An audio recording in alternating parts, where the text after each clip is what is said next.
सभी को मेरा नमस्कार। आप सब लोगों को पता ही होगा कि हवलदार इन सीबीआईसी एंड सीबीएन और एमटीएस की वैकेंसीज निकल चुकी हैं। आपने बिल्कुल ठीक सुना, हवलदार की वैकेंसीज निकली हुई हैं। सीबीआईसी और सीबीएन क्या है जिनको नहीं पता, सीबीआईसी का मतलब है कस्टम्स और जीएसटी और सीबीएन का मतलब है नारकोटिक्स, और इसी के साथ साथ एमटीएस की भी वैकेंसीज निकली हुई हैं। तो इन वैकेंसीज के बारे में जितनी भी इंपॉर्टेंट चीजें हैं उन सब के बारे में बात करेंगे वीडियो में, कि कैसे आप लोगों को प्रिपरेशन करनी है, जो पैटर्न चेंज हुआ उस पैटर्न चेंज को देखते हुए किस तरीके से आपको अपनी तैयारी करनी है। एक आप लोगों के लिए बहुत अच्छी खुशखबरी है कि अब सिर्फ और सिर्फ टीयर 1 होने वाला है, यानी कि टीयर 1 दिया, टीयर 1 देते आप लोगों की नौकरी लग गई। देखो कितना फास्ट हो जाएगा प्रोसीजर, बहुत कम समय में आप लोगों की ज्वाइनिंग आ सकती है। जो ये एमटीएस 2022 की नोटिफिकेशन निकली है, काफी हाई चांसेस हैं कि इसकी जो ज्वाइनिंग है वो 2023 या मैक्सिमम टू मैक्सिमम 2024 तक आ जाएगी, लेकिन अच्छे चांसेस हैं हो सकता है 2023 में ही इसकी ज्वाइनिंग आ जाए। तो आप देख सकते हो कि कितनी स्मूथ हो गई हैं चीजें। अभी डिस्कस करेंगे हर चीज के बारे में। आपकी करीब करीब 12,000 के आसपास वैकेंसीज हैं इस बार। और देखो सबसे बढ़िया चीज, जैसे मैंने बताया कि सिर्फ टीयर 1 एग्जाम होगा, लेकिन अगर आप लोग हवलदार के लिए जाना चाहते हो, आप लोग हवलदार बनना चाहते हो, तो उसमें एडिशनल आपका physical endurance test, physical standard test, यानी कि जो बेसिक फिजिकल चीज होती है उसके बारे में बात करेंगे कि क्या क्या होगा। टीयर 1 के बाद वो होगा, और एमटीएस के लिए वो भी नहीं होगा। एमटीएस के लिए सिर्फ आप लोगों का टीयर 1 होगा। अगर आप लोगों ने टीयर 1 को क्वालिफाई कर लिया तो भाई आप लोगों को नौकरी मिल जाएगी। तो भाई कितना आसान हो गया। आप लोग अगर अच्छे से मन से प्रिपरेशन करोगे, तैयारी करोगे, तो आपको नौकरी मिल जाएगी। और जो पैटर्न चेंज हुआ है ना इस बार, पैटर्न चेंज होने में काफी चीजें चेंज हो गई हैं।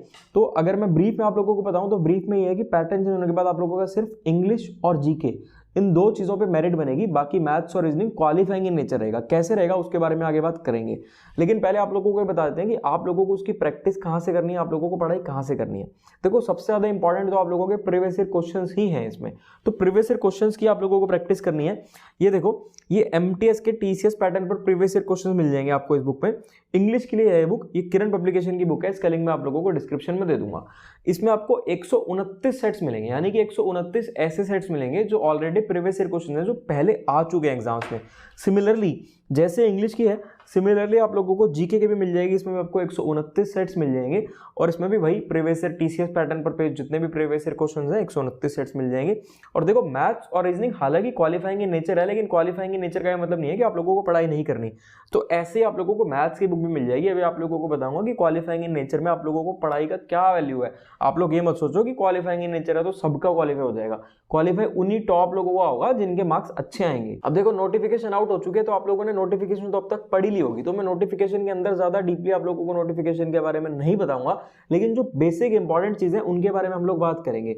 और मैं एक ही वीडियो बनाऊंगा, हो सकता है वीडियो थोड़ी सी लंबी रहे, लेकिन मैं एक ही वीडियो में आप लोगों को सब कुछ बता दूंगा। बनाने को तो मैं इसे एक टॉपिक पर 5, 6, 10 वीडियो भी बना सकता हूँ, लेकिन मैं आप लोगों का टाइम वेस्ट नहीं करना चाहता, और मैं चाहता हूं कि एक ही वीडियो में आपको सारी डिटेल दे दूं। देखो सबसे पहले अगर क्वालिफिकेशन की बात करूं तो 10th पास, यानी कि आप लोगों को 10वीं पास होना चाहिए इस नौकरी को पाने के लिए। और जो एज लिमिट है, एज लिमिट 18 से 25 साल और 18 से 27 साल, दो एज लिमिट है। 18 से 25 साल है हवलदार इन सीबीएन और एमटीएस की कुछ पोस्ट, और 18 से 27 साल है हवलदार इन सीबीआईसी और एमटीएस की कुछ पोस्ट। अब देखो जैसा कि मैंने आप लोगों को बता ही दिया कि सिर्फ टीयर 1 होगा।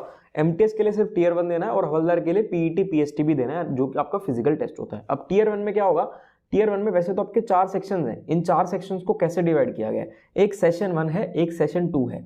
सेशन 1 में आप लोगों की मैथ्स और रीजनिंग आएगी। ये जो मैथ्स और रीजनिंग आएगी, इन दोनों में 20-20 सवाल ईच आएंगे, यानी 20 सवाल मैथ्स के आएंगे और 20 सवाल ही रीजनिंग के आएंगे। टोटल आगे 40 सवाल। इन 40 सवाल को सॉल्व करने के लिए आप लोगों को मिलेंगे 45 मिनट। हर सवाल 3 नंबर का होगा, यानी कि 60 नंबर की मैथ्स हो जाएगी, 60 नंबर की रीजनिंग हो जाएगी। इसमें कोई नेगेटिव मार्किंग नहीं होगी, और ये सिर्फ क्वालिफाइंग इन नेचर होगा, इसमें मेरिट नहीं बनेगी। अब देखो क्वालिफाइंग इन नेचर के लिए क्या लिखा गया है, अगर आप लोग नोटिफिकेशन पढ़ोगे, नोटिफिकेशन में कट ऑफ लिखी हुई है कि 30% नंबर चाहिए जनरल कैटेगरी को, यूआर को। अब भाई 30% का मतलब मैथ्स में 18 और रीजनिंग में 18, यानी कि टोटल 36 नंबर आ गए अगर आप लोगों के 120 में से। 120 है, 120 में से अगर 36 नंबर आ गए, क्या 36 नंबर आती क्वालिफाई हो जाएगा?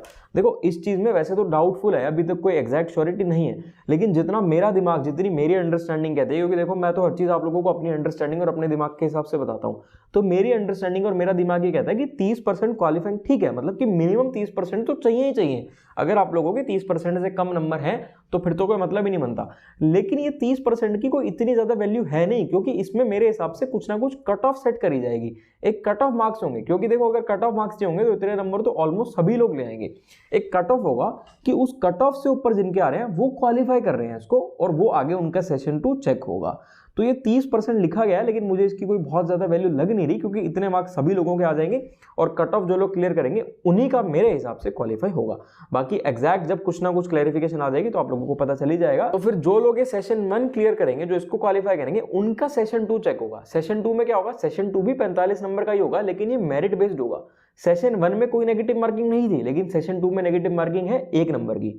सेशन 2 में आप लोगों की इंग्लिश और जीके आएगी, दोनों के 25-25 सवाल आएंगे और हर सवाल 3-3 नंबर, यानी कि 75 नंबर की इंग्लिश और 75 नंबर की जीके, टोटल हो गया 150 नंबर।